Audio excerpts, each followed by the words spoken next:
esté Nisman o no esté Nisman, las pruebas están, pero me gustaría equivocarme, justamente por la institucionalidad del país. Bueno, lo que dijo fue muy inapropiado. ¿Viste? Vos no podés decir, porque tampoco ella nació en una cuna de oro. Todos los veganos que nos amenazan de muerte, tan pacíficos no son. Palabras de Lara Bernasconi.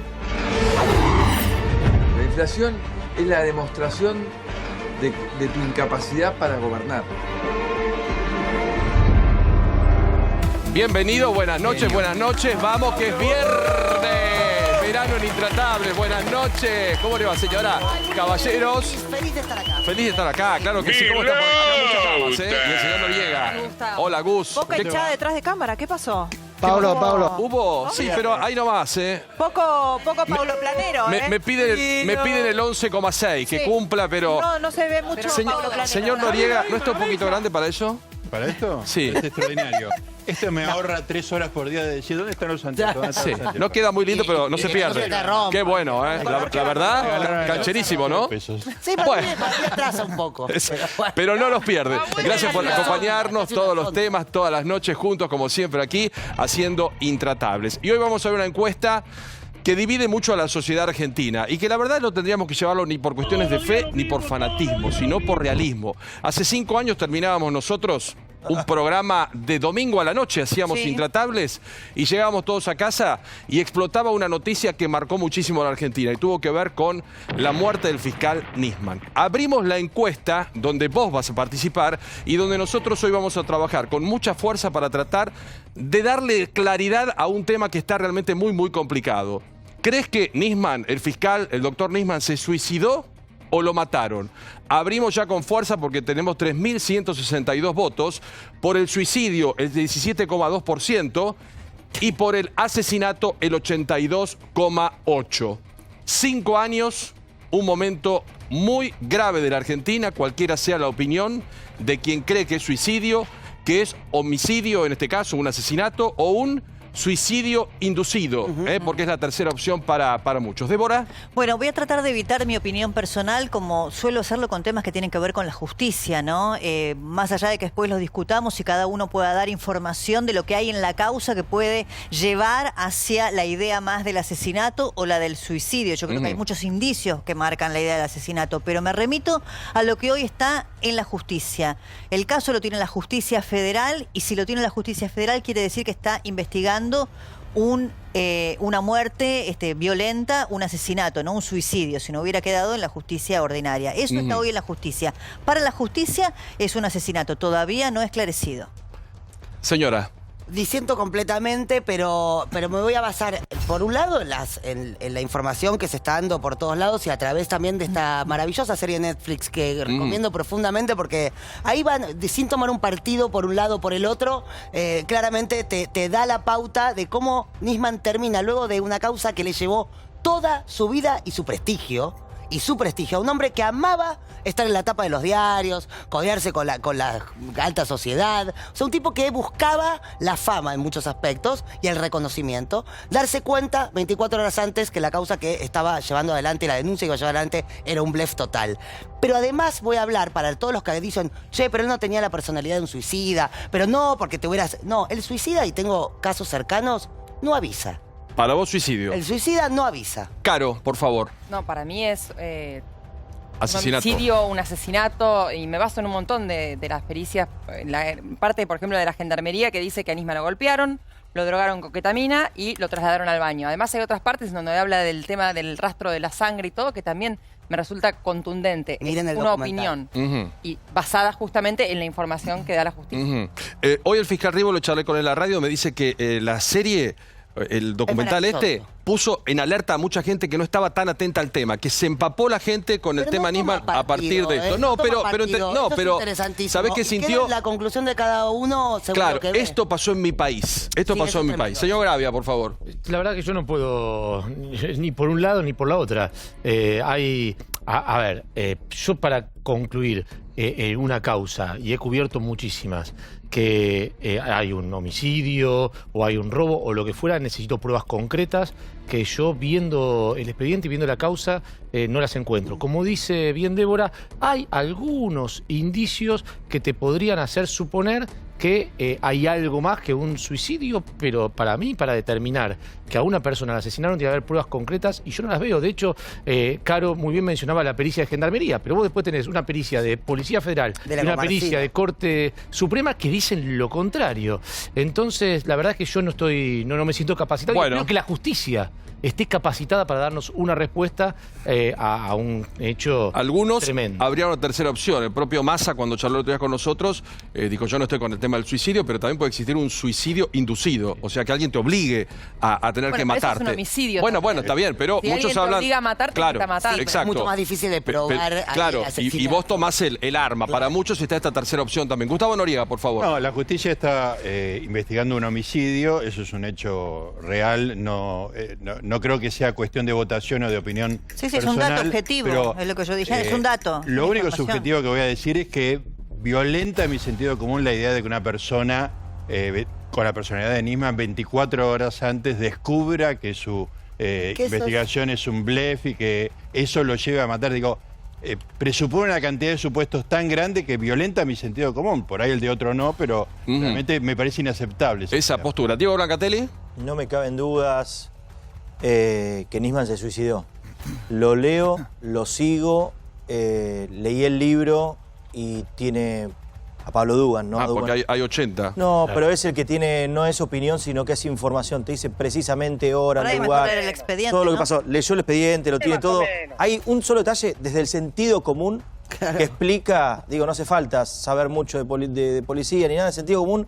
Hay uno de los datos, la casa estaba cerrada por dentro y el cuerpo impedía el paso del baño. Digo, si alguien me puede explicar, si tienen el poder de atravesar las paredes de manera mágica sin poder abrir una puerta, digo, ya con ese solo dato, después de más... Para vos, suicidio. No, y tengo un listado de bueno, de y lo vamos a debatir. Esto es lo preliminar y todos los invitados van a aportar datos. Tapando la puerta, o sea, trabando la puerta. No hay ya con pisada, eso, chicos, no hay con pisada. Yo si tuviera que decir, como argentino, me resultaría estupendo, más cómodo, que hablemos de un suicidio. Me preocuparía enormemente si tenemos que hablar de un asesinato, política en ¿no? el medio, lamentablemente. Es un tema que no tiene que pasar por cuestión de fe. Más allá que hay también un todo, el macrista y el antikirchnerista no va a decir eso. Bueno, pero es lógica, se suicidó y como no quieren dar el brazo a torcer, porque fue políticamente utilizado. Pero Diego...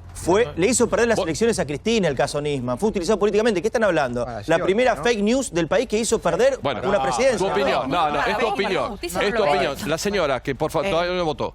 O sea que si uno tuviera que pensar en los grandes casos policiales de los últimos años, uno sabe qué pasa en la escena del crimen, ¿no? Sabe que a tal víctima la mataron o se suicidó y después hay que encontrar por qué, quién lo hizo, cómo lo hizo, pero sabe qué es lo que pasó. En este caso, ya desde el minuto cero, con lo que vimos en estos videos donde se ve 50 personas adentro manoseando toda la escena, es muy difícil que después los peritajes puedan ser concluyentes.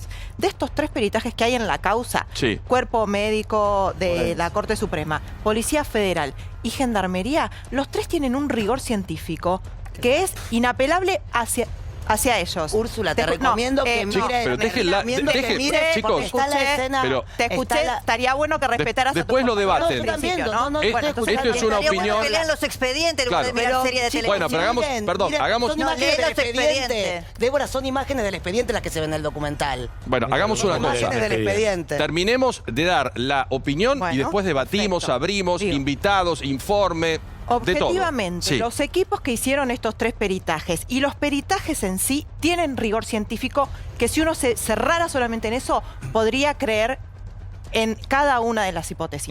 El tema es que como la escena del crimen, porque hoy la justicia investiga como homicidio, la justicia federal investiga un homicidio, no está investigando un suicidio.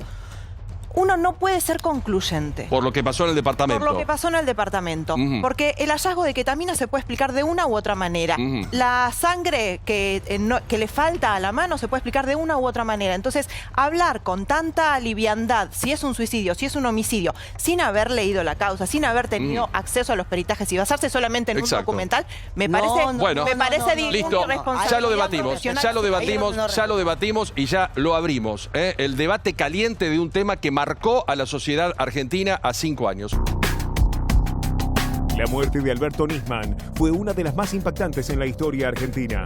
Hoy, a 5 años del fallecimiento del fiscal, el misterio sigue sin resolverse. ¿Suicidio o asesinato?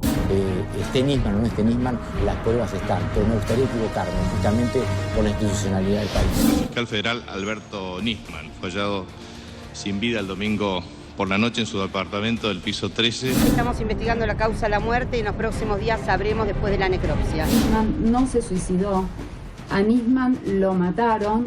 Yo me hago una pregunta, ¿por qué cuando quería testimoniar este hombre de Nisman o aclarar a los diputados que podían hacer preguntas muy precisas y pruebas, ¿por qué lo mataron? ¿A Nisman lo mataron o se suicidó? Las pruebas que aparecen hasta aquí inducen a pensar que fue un suicidio. La pistola que había producido la muerte del fiscal Nisman pertenecía a un empleado de su propia fiscalía. Y en ese momento me dice, ¿tenés un arma? Y lamentablemente le dije que sí. Lago Martino aparece como un partícipe necesario. Es decir, tu conducta fue fundamental para poder llevar adelante el delito. Parece una charla de café donde todos decimos, sí, pisotearon la escena del crimen, pero nadie investiga. Lorena, desde el primer día dijimos, yo lo dije, me hago cargo, lo dije 10 veces. Bueno, andá y hacé la denuncia penal. Se dio un tiro en el baño. Ese tiro era evidente, estaba la casa cerrada, no había manera de salir del edificio, había cámaras por todos lados. Esto se sabe y sin embargo, en la Argentina consiguieron construir un crimen. En la Argentina se construyó un crimen, dice Víctor Hugo. Uno escucha opiniones totalmente diferentes. Y acá yo notaba que ustedes muchos no arriesgan, porque falta información o certeza. Y acá veíamos que muchos lo dan como firme, como seguro. Ya estoy presentándolo. Que nunca se sepa lo que pasó porque quizás falte prueba por el modo en el que se pudo acceder a la escena de la muerte. ¿O el paso del tiempo también? Fiscal Nisman, no, por lo que sucedió en el lugar, en el departamento donde murió de manera violenta el fiscal. Es cierto que la justicia investiga un crimen. Todavía no tiene pruebas contundentes para aseverar cómo y quién lo realizó, pero la justicia federal está investigando un crimen. Como se trata de una cuestión de fe y el kirchnerismo considera que es una causa que atenta contra los intereses políticos de su espacio y el sector opositor o el macrismo considera que la causa Nisman se ha convertido en una bandera propia, lamentablemente el pedido de justicia se diluye. Yo no entiendo igual por qué el kirchnerismo se siente atacado por el tema de Nisman. No lo comprendo. Porque eso es como, a ver, Diego decía, depende de qué lado de la grieta estés.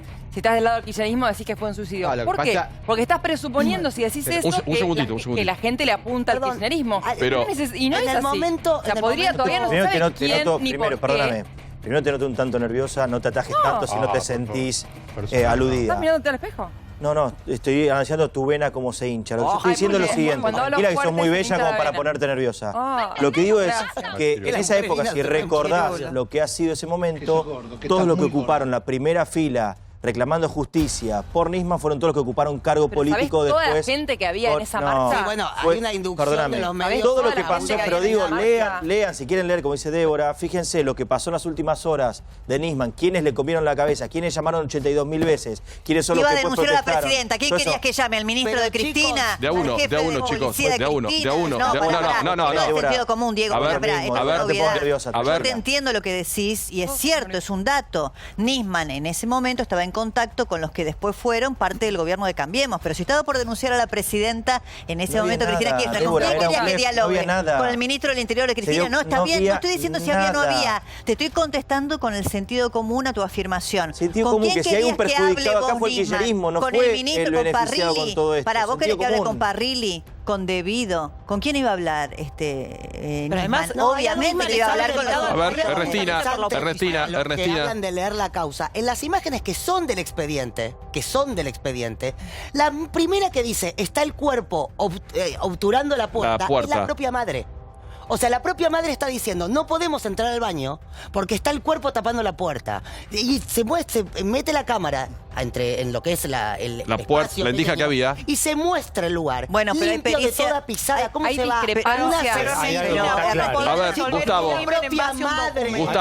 Gustavo, de a uno. Ya voy, Úrsula, dije Gustavo, por favor, si no, no se entiende. Gustavo. En algún punto, a mí me parece difícil ver cómo hay opiniones contundentes sobre un tema en donde ni la justicia se ha puesto muy de acuerdo. Lo único que yo te puedo decir, de manera sí contundente es o que estamos ante dos asesinos, porque la pericia de Gendarmería habla de dos.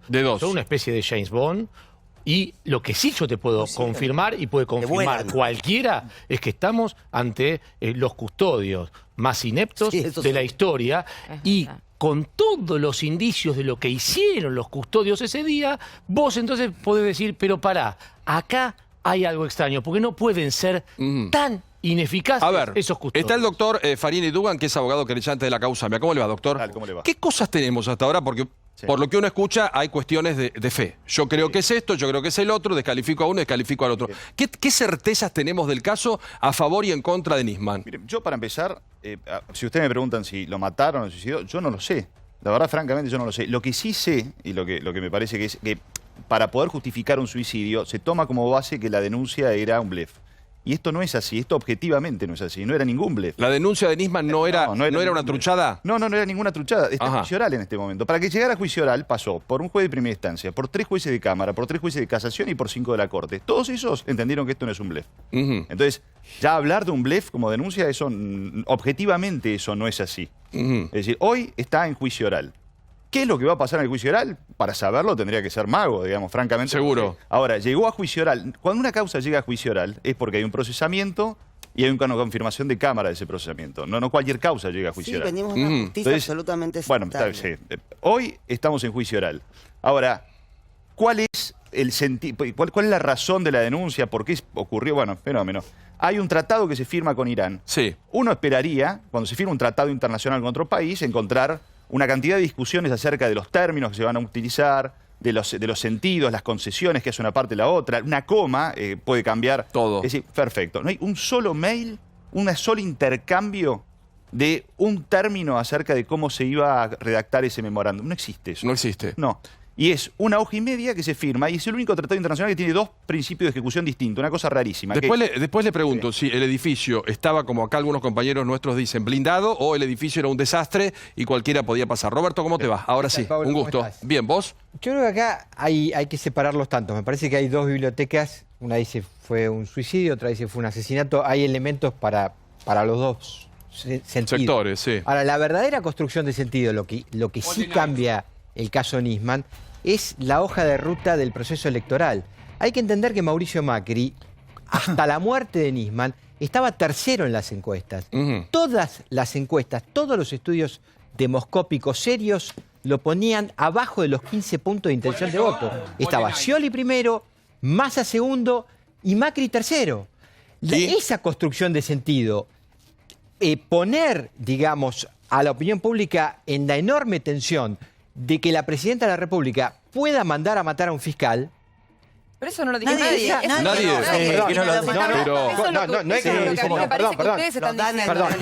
La construcción de sentido no la dice nadie, es construcción de sentido. Si yo digo, si Jorge Lanata se para y dice, está en el documental de Nisman, che, ¿a vos te parece que se va a suicidar Nisman, que tiene la causa de su vida? Bueno, pero con tu está teoría creando lo mató sentido. Perdóname, en la marcha los carteles eran Cristina Cecilia. Pero perdón.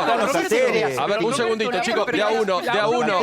Chicos, Gustavo, ya uno. La propia actual vicepresidenta y presidenta en aquel momento, era presidenta, lo que dijo dio dos versiones distintas. Y en un momento dijo, para mí lo mataron. No Entonces, vos me hablás de la construcción de sentido. Ella también construyó distintos sentidos de acuerdo a cómo pero un sentido se impone sobre el otro. Bueno, a ver, Roberto. Acá se impuso un sentido, digamos. Bueno, Roberto, ¿por qué se habría suicidado, según tu criterio? Bueno, yo no sé por qué se habría pero suicidado. ¿para vos se suicidó? Sí, puede haber sido una cuestión inducida. Esto es un asesinato también. Empezaron a florecer, es decir, trascendieron que él tenía una serie de cuestiones personales conflictivas.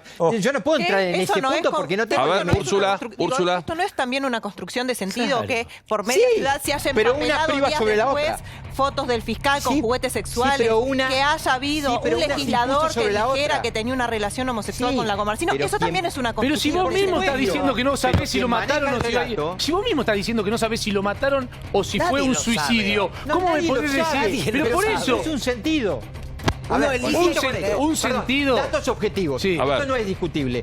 Todos los estudios demoscópicos indicaban al 15 de enero que Macri estaba 3, no 2 ni 1. Pero 3. eso no es. Bueno, eso no, siguiendo tu razonamiento. A partir de ahí. Estás hablando de decir que lo mató Macri. No, a partir de ahí. Gustavo Noriega. No. Chicos, lo que pasó en octubre y noviembre. Después viene el caso Morsa. Lo que pasó en octubre y noviembre de 2015 con las elecciones y los estudios demoscópicos no dicen nada sobre lo que pasó esa noche en Puerto Madero. Son dos cosas distintas, es cierto. Son cosas posteriores. No tiene que ver con... No tiene que ver con... Digo, no podemos partir de los hechos de una noche en Puerto Madero con la cosa que pasó en las elecciones después. No tiene nada que ver. No tiene nada que ver. Claro que no tiene que ver. Una cosa es consecuencia de la otra, pero no al revés. No hay crímenes políticos. No tiene que ver con el autor material. Macri lo mató para vos. Chicos, chicos, si no nos ordenamos... Perdón, Roberto. Roberto, mírame a mí, porque si no es un programa que la gente no lo entiende.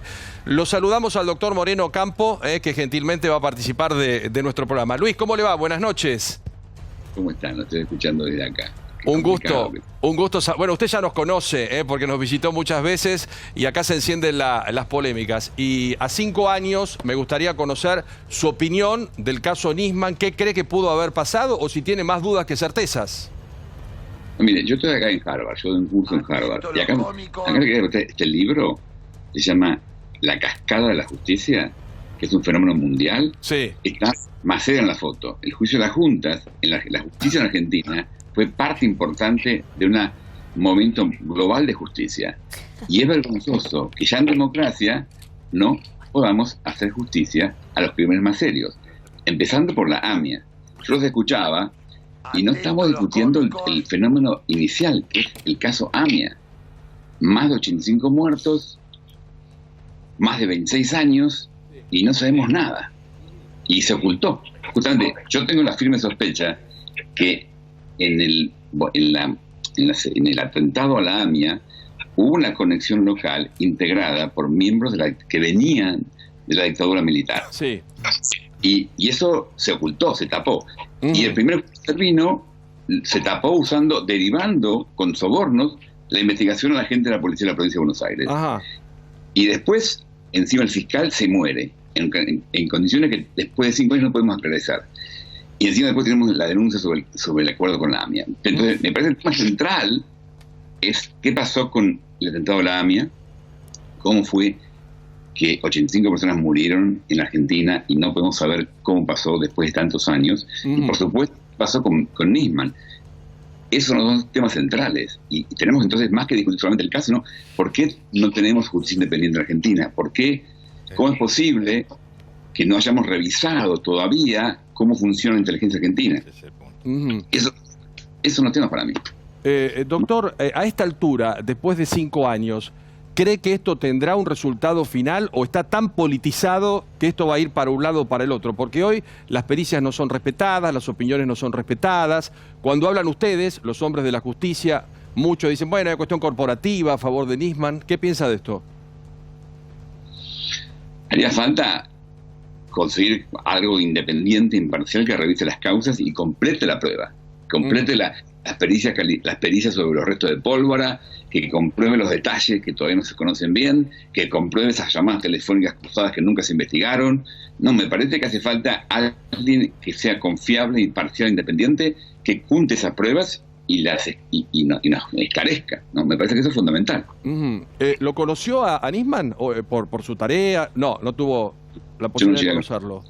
No, yo me fui a Argentina en el 2003. Claro. Así que acá se discute porque muchos sostienen que lo que él iba a presentar tenía pruebas contundentes y otros creen que no tenía ningún sustento y que eso lo lleva tal vez a la decisión de matarse. ¿Tuvo acceso usted a la causa, a lo que él investigaba, a lo que él iba a denunciar en el Congreso donde comprometía seriamente al gobierno de aquel momento? No, yo estaba afuera, pero yo sí, me pareció súper gravísimo que haya muerto Nisman en el contexto de una denuncia contra el presidente, y entonces yo pedí en ese momento que se hiciera pública la denuncia, y cuando se hizo pública me tomé el trabajo de leer minuciosamente las cientos de páginas. Y Nisman tenía sospechas, porque eso es lo que hace un fiscal cuando denuncia, tiene sospechas. Ahora, él pensaba que el objetivo básico del acuerdo era levantar las alertas rojas. Sí. Eso no pasó. La bomba sí explotó en la AMIA. Nisman está muerto, eso hay que investigarlo. La denuncia que hizo Nisman, él puede tener sus convicciones, pero en realidad no ocurrió lo que él pensaba que podía ocurrir. No se levantaron las alertas rojas. Y de hecho, hay un testigo clave, porque el otro argumento es, bueno, no se levantaron, eso es lo que dice Nisman. Nisman pensaba que no se habían levantado las alertas rojas porque el secretario general de Interpol, Ronald Noble, las había bloqueado el pedido de levantamiento. Y en realidad, Noble declara en los medios periodísticos que no es así. A mí lo que me asombra del caso de la AMIA, que justamente los jueces dejan que llegue a juicio oral y público sin incluir en la investigación al testigo clave.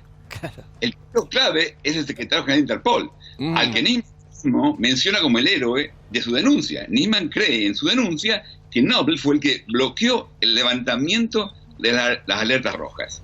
Y en realidad dos cosas. Las alertas rojas no se levantaron nunca. Y segundo, Noble declara que en realidad el gobierno argentino siempre le pidió que no se las levantaran. Entonces, y ese testimonio tan importante de Noble no se toma. ¿Por qué no se tomó? Es inexplicable. ¿Cómo los jueces argentinos mandan la causa a juicio oral sin llamar al testigo clave? Es absurdo. Es como si hubiera habido un testigo en el baño de Nisman y no lo llaman a declarar. Es lo mismo. Está con nosotros aquí el doctor Farini Dugan, que quiere hacer una acotación a propósito de lo que estamos diciendo. Él es el abogado querellante de la causa AMIA, doctor. Sí, ¿cómo le va, doctor? Mire, la verdad es que Noble en realidad, la Cámara Federal lo imputa. Es decir, no es un testigo. Se trata de imponer a Noble como un testigo. En realidad Noble está investigado en esta causa. Y está investigado por la participación. El doctor Moreno Campo, según hay un escrito que presentó Noble en la causa, lo asesora a Noble en este proceso, casualmente. Por lo menos eso es lo que dice Noble en la presentación que hizo en la Cámara Federal. Pero al margen de eso, Noble en realidad tiene un papel absolutamente ambiguo. Hay varios testigos que lo señalan. Primero, la carta o mail que leyó Timerman a una cadena nacional diciendo, precisamente planteando esta posición y diciendo que la denuncia de Nisman era una mentira. En realidad se determinó que no había sido hecho por Noble, sino que había sido hecho en Cancillería Argentina. Después, quien había sido encargado de Interpol Argentina explicó que Noble en el 2004 ordenó dar de baja, es decir, suspender la vigencia de las alertas rojas sin avisar a la justicia argentina. Es decir, la posición que Noble lo que dice es: no se podían cancelar las alertas rojas, no existía peligro, porque solamente lo podía hacer el juez. Luis, y en realidad esto no ocurrió. ¿Usted quiere responder al doctor? No, mire, yo no me quiero entrar en ninguna polémica, me parece que la hora está de entendernos. A mí me parece, yo creo que Noble es un testigo clave. Aún si usted cree que es parte de la causa, Nisman pensaba que no. Nisman pensaba que Noble era el héroe de la película. Nisman pensaba que Noble era el que había evitado. Pero, ¿usted piensa que está sospechado? Llámelo a declarar. Hay que tomar la declaración. Noble nunca fue llamado a declarar por la justicia argentina. Y yo entendí, justamente, lo único que yo hice, yo no fui apoderado ni representante. Yo lo conozco a Noble. Cuando yo era fiscal de la Corte Penal Internacional, yo tenía trato con él.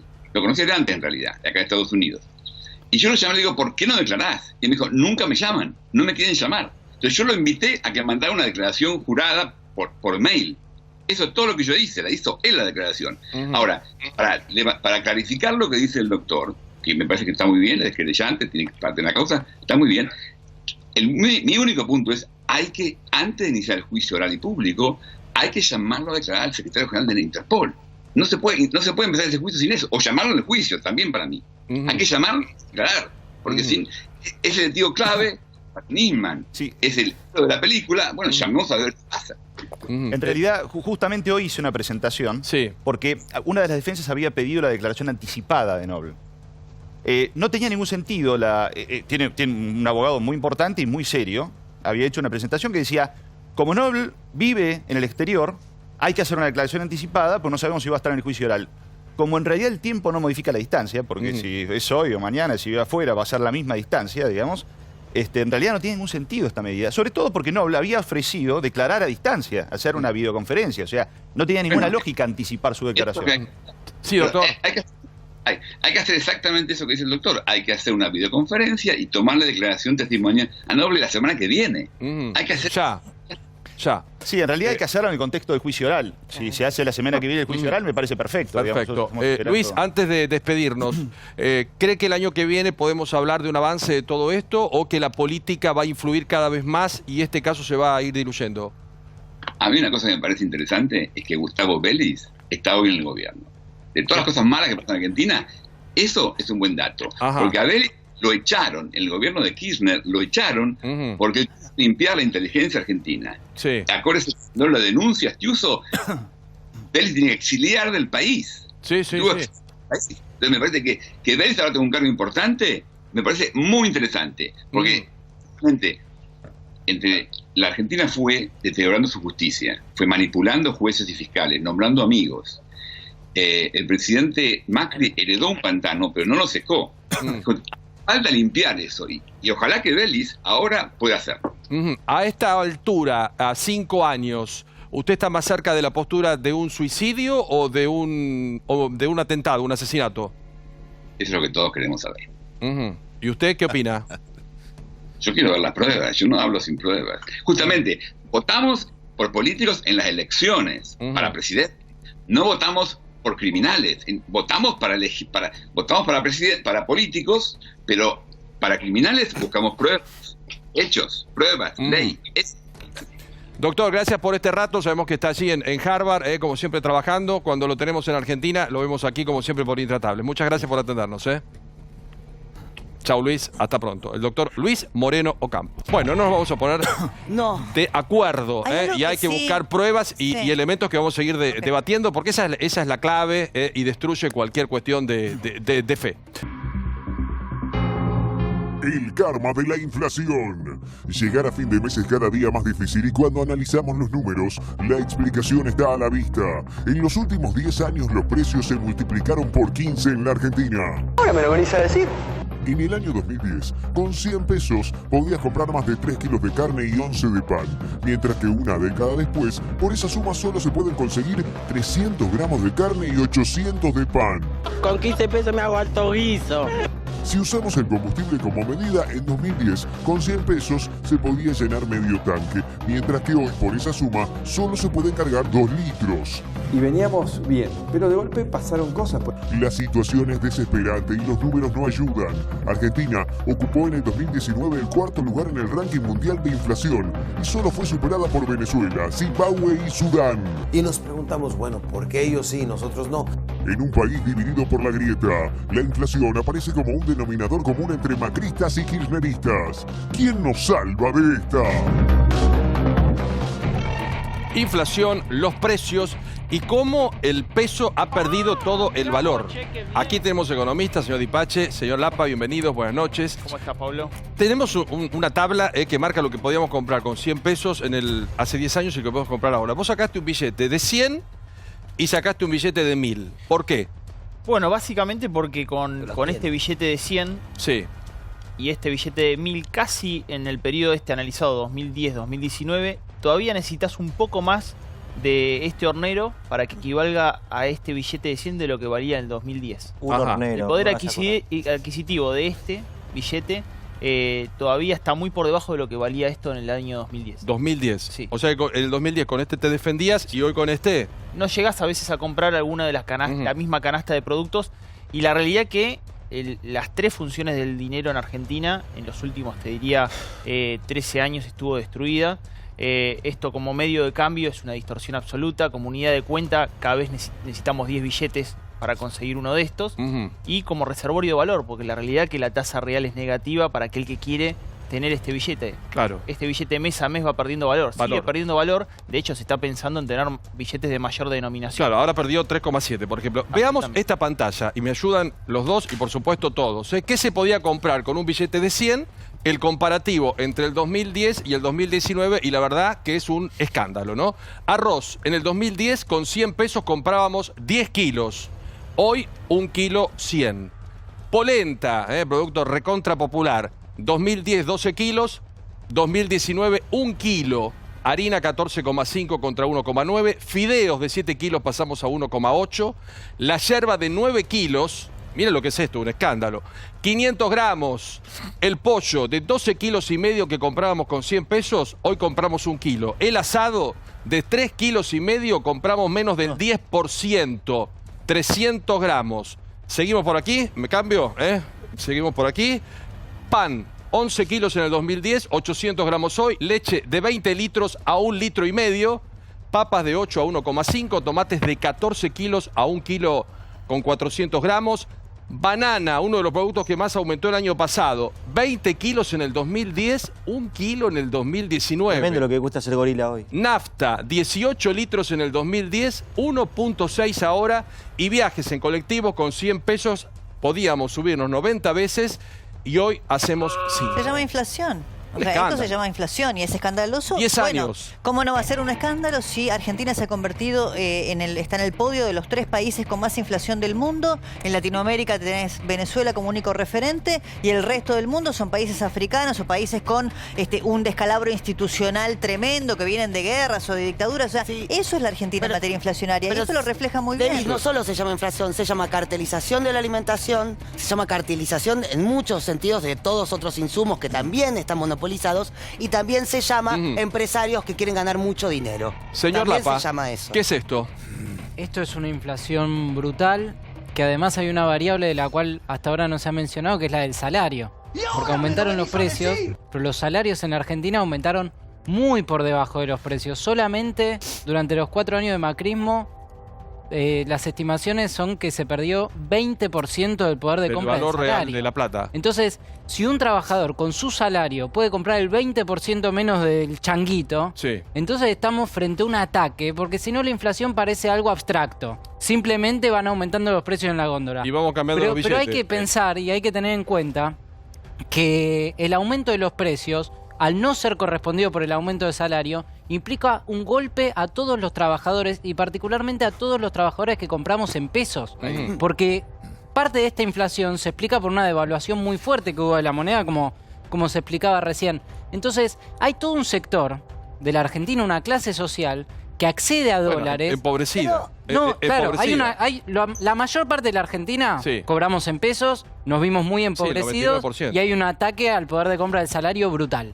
Hay otro sector que accede a los dólares, que cobra en dólares y que al devaluarse es cada vez más rico. Claudia, buenas noches, ¿cómo estás? ¿Bien? ¿Cómo estás, Pablo? Sí. Bien, bueno, preocupado porque es un escándalo. Y ni que hablar de los medicamentos. En un año, 83%. Claro, los medicamentos, los alimentos arriba de la inflación. Nada. Ese billete de 100 pesos, discúlpeme, es un billete virtual, casi.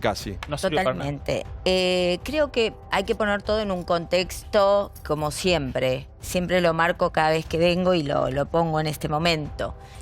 Vos estás hablando de los viajes en colectivo, la nafta premium.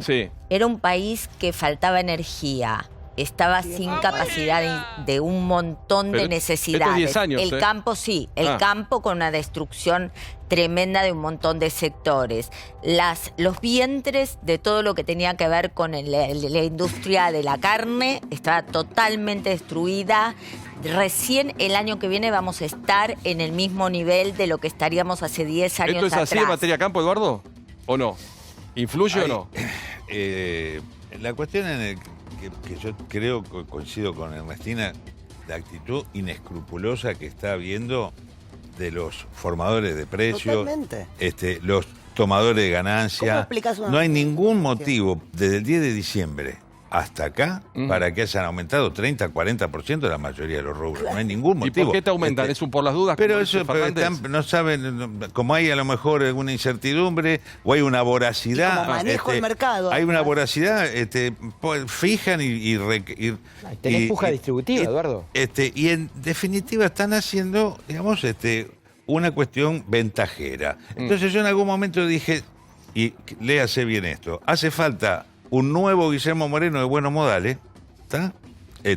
Lo cual no significa repatriar a Guillermo Moreno, digo, pero sí la metodología de una Secretaría de Comercio. Una Secretaría de Comercio muy Alberto con el Consejo Económico y Social, Eduardo, está pensando en eso, que es un poco más sofisticado. Déjalo completar. O sea, una Secretaría de Comercio activa. Una Secretaría de Comercio que le peguen los dedos a algunos señores. ¿Sabés las veces que con los productores de leche nos quisimos sentar en mesa para decir, bueno, a ver, que le llegue un poco más del precio al productor de leche? Claro. En defensa de ese productor. Perdón, pero no, pará. Jamás pudimos lograr que vengan los hipermercadistas a sentarse ahí. Y son los que se quedan con el 40% de la ganancia. ¿Me explico? Países que uno conoce y que tienen un grado de concentración y de cartelización mayor que la Argentina, digo. En el caso de Paraguay, por ejemplo, no tiene este problema inflacionario. ¿Por qué Chile, que tiene un grado de concentración porque no tenés puja distributiva? El nuestro no tiene ese lío inflacionario que viene de hace años. Tenemos registros inflacionarios de hace años.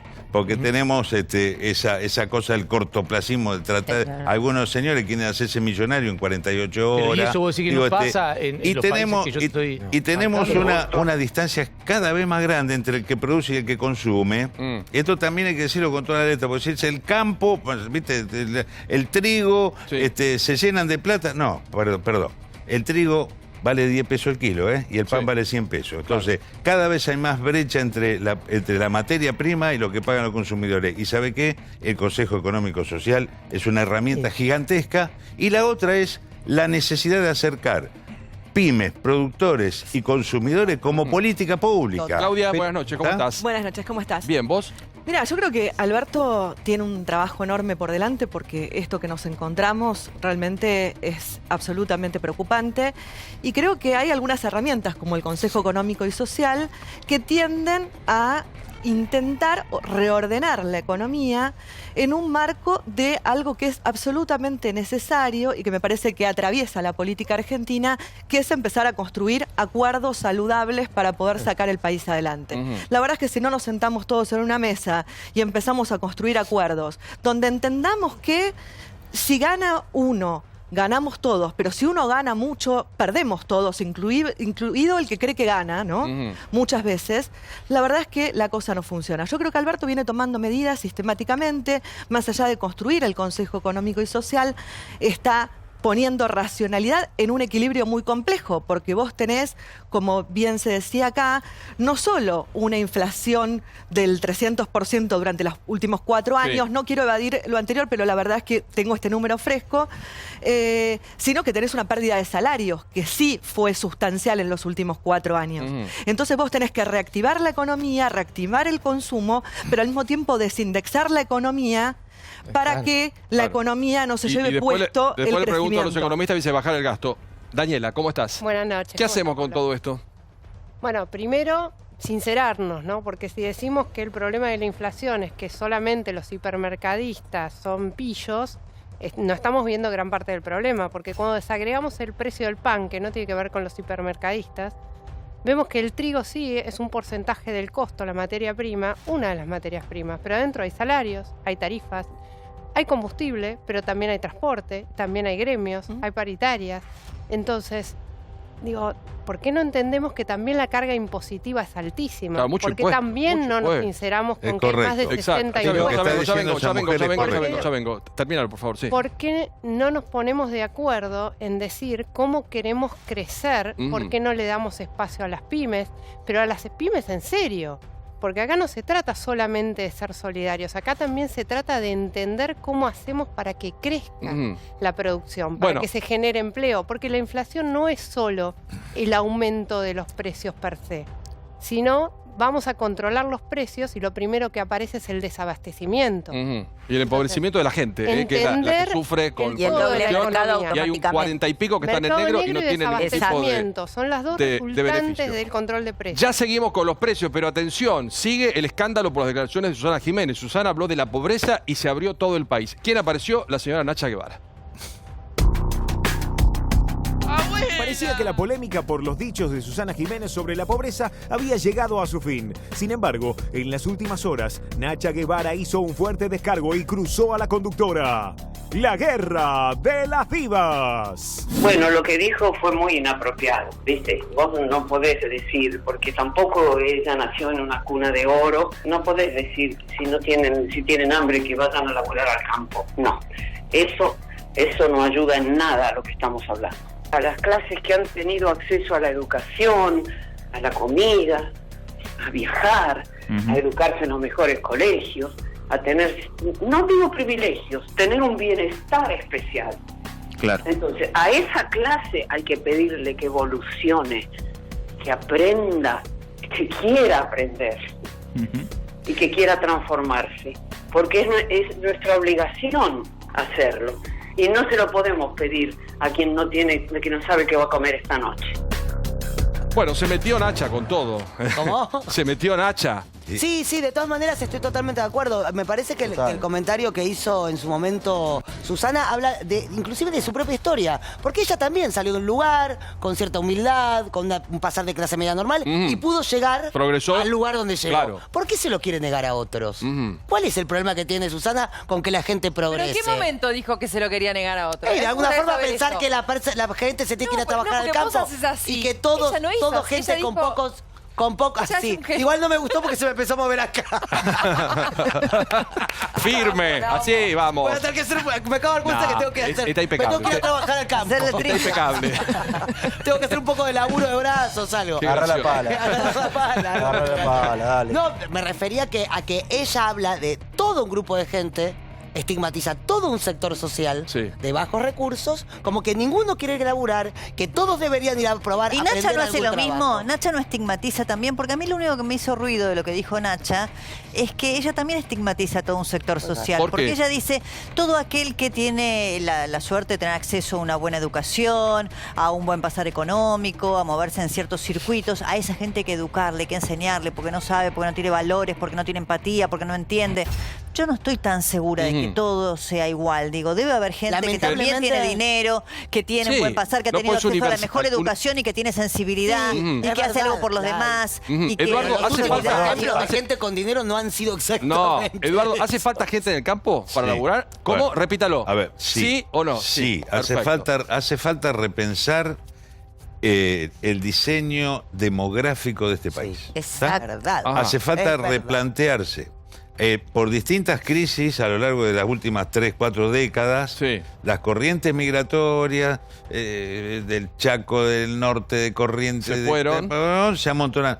A 100 kilómetros del Obelisco hay 17 millones de personas. Es un país inviable. Pero entonces vos estás Pero dijo lo mismo que Susana de otra manera. A ver, dijo lo mismo que Susana de otra manera. Ese es un problema. Susana no tiene. Dijo lo mismo que Susana de otra manera, pues Susana no tiene la corrección política para expresar. ¿Puedo redondear? Perdón, el señor Gracia dice que acá el señor con canas y bigote, no con pelo largo, rubio, hermoso en Punta del Este. Hace falta repensar lo mismo que el desarrollo demográfico. Hace falta planes de promoción industrial, plan de agregado de valor. Hace falta una planificación. Paulo, yo no estoy diciendo que vayan a criar con eso. Estoy diciendo que hace falta un nuevo diseño. Paulo, cuando nació la polémica tras la frase de Susana. Susana expresó mal una idea que mucha gente del campo, que mucha yerbatero mismo de Misiones están diciendo, no tengo gente para la cosecha. Pero ¿por qué lo que ella está diciendo, pero ¿por qué no? Lo que ella expresó mal quizás sí, pero lo que ella expresó mal es una idea de si acá no hay laburo y si hay laburo en algunas zonas rurales, bueno, se podría probar de poblar esas zonas rurales. Hay que inducir el desarrollo rural, hay que inducir un desarrollo rural distinto. A ver, Eduardo, la diputada. Educacionalmente, ¿por qué tiene que ver, por ejemplo, la formación profesional.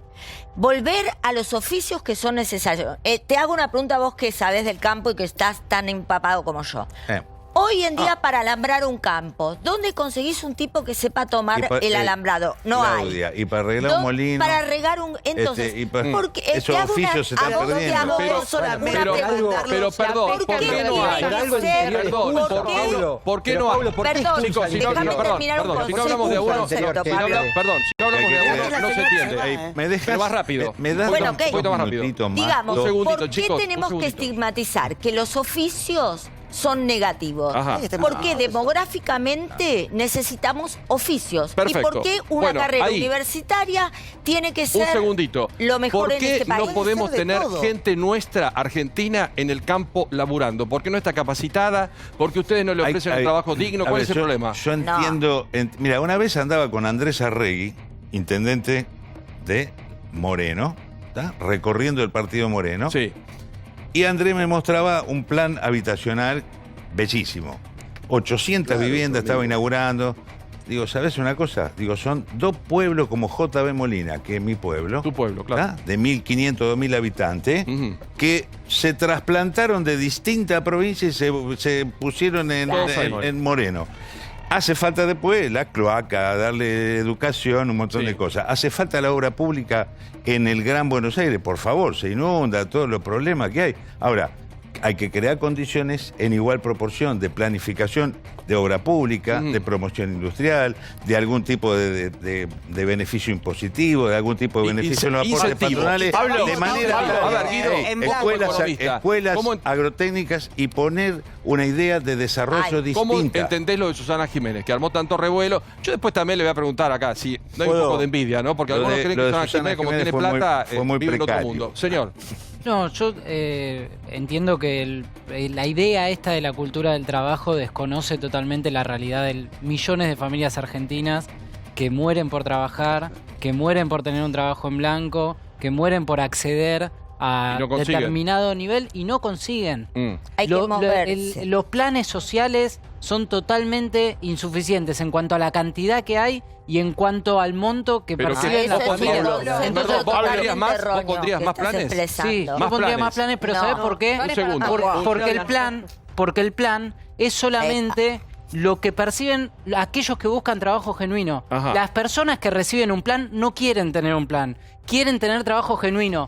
Y las patronales y el propio Estado no se los da. Se vale de la gente que percibe planes para precarizarlo, para hacer trabajo en municipio. ¿Se puede universalizar esto así, decir que todo el mundo... No, a ver, la desvirtuación del concepto del campo es un tema, porque ahí vos tenés gente que, por ejemplo, labura en un tambo, y he conocido gente que labura en un tambo, que estudió y hoy labura en una usina láctea. Ha crecido en su propio oficio, consiguiendo una profesión. Claro. Entonces, ¿qué pasa? Mejoró. No hay ascenso social. Mejoró. Claro, o sea, el campo parece que es solamente ir a paliar tierra. Y en definitiva, hay una economía primaria, secundaria, que es de procesamiento industrial. Ella no habló de una... Bueno, pero lo que digo, tenemos que ir a esa Argentina, donde haya progreso social. Tenemos que ir a esa Argentina, donde haya progreso social. Tenés el mismo problema en la pesca. ¿Por qué? También te pasa en la pesca, porque no hay recurso humano. Porque hay interés de capacitar gente en fileteado. Todo lo que son fileteadores. Pero ¿por qué? ¿Pero por qué? Porque no quieren, porque no pueden, porque les pagan mal. La retribución no sea en un principio la Pablo, espera. Está hablando la señora, por favor. Ahora, sí un empleo es capacitación, sí un empleo es iniciar, sí un empleo es abrirte camino hacia adelante. Ajá. O sea, por algo hay que empezar. Ninguna de las personas que está nombrando que evolucionaron empezaron con un trabajo en blanco jerárquico y cubriendo el 100% de sus expectativas. Pero muchos dicen que ustedes pagan 2 pesos en el campo, que las condiciones son muy malas. Hay una paritaria, Claudia lo conoce, donde se pactan los entre la patronal y la UATRE, se pactan los cosas. Pero mira, un concepto simple. Chaco produce algodón. La hilandería tiene que estar en el Chaco, donde se produce el algodón. Y la fábrica de camisa y de remera tiene que estar en el Chaco, hermano. Eduardo, esta es la cuestión. Eduardo, con todo respeto, si hablan con los trabajadores, los de campo, los que realmente, no los dueños de los campos ni las empresas, ganan 2 pesos con 50 y por eso siempre hay tantas denuncias de esclavitud, trabajadores de menor edad. Digo, eso es permanente y no es culpa, digo, hay que controlar un poco más. Ahora, son dos cosas distintas. Son dos cosas distintas que estamos discutiendo, estamos mezclando melones con manzana. Es el campo. Una cosa es lo que replantea Eduardo, que es esto de ver la distribución demográfica en la Argentina. ¿Dónde hace falta más gente? De que hay 17 millones a 100 kilómetros de obelisco. Es cierto que podría administrarse de otra forma. En un momento hasta se pensó en cambiar la capital. A la Patagonia. A la Patagonia, descentralizar un poco. Son cuestiones a analizar mucho más geográfica y hasta políticamente. Esa es una discusión que se puede dar. Pero él habla de hasta profesionales, diferentes tipos de trabajo, de oficio, en cómo están administrativamente acomodados en diferentes países. Susana mandó a los pobres al campo. Si hay pobreza, que se vayan al campo. Si hay pobreza, que se vayan al norte. O sea, no quiere a los pobres cerca, hace el desprecio por los pobres. No es lo que estamos discutiendo. Susana y Eduardo dijeron lo mismo. No dijeron lo mismo. No es lo mismo. No es lo mismo. Completa la señora, pero no es las tarjetas, porque hoy es día de tarjetas. Déjame terminar. Nos manda al norte, como esclavos. Cuando acá había dos profesionales que hablaban de ocupación y de educación, nadie decía nada ni nadie se horrorizaba porque explicaran cuáles eran las tareas o las carreras que debían, porque eran las que eran necesarias, son las personas que más rápido iban a conseguir mejores trabajos. ¿Por qué entonces que vayan al campo o que estudien oficios está mal? No, porque Susana no dijo que estudien oficios. No, pero pará. Susana dijo, si hay pobreza, que la gente se vaya al campo. Y sí, porque no jodan acá. La demanda de trabajo. No importa la forma.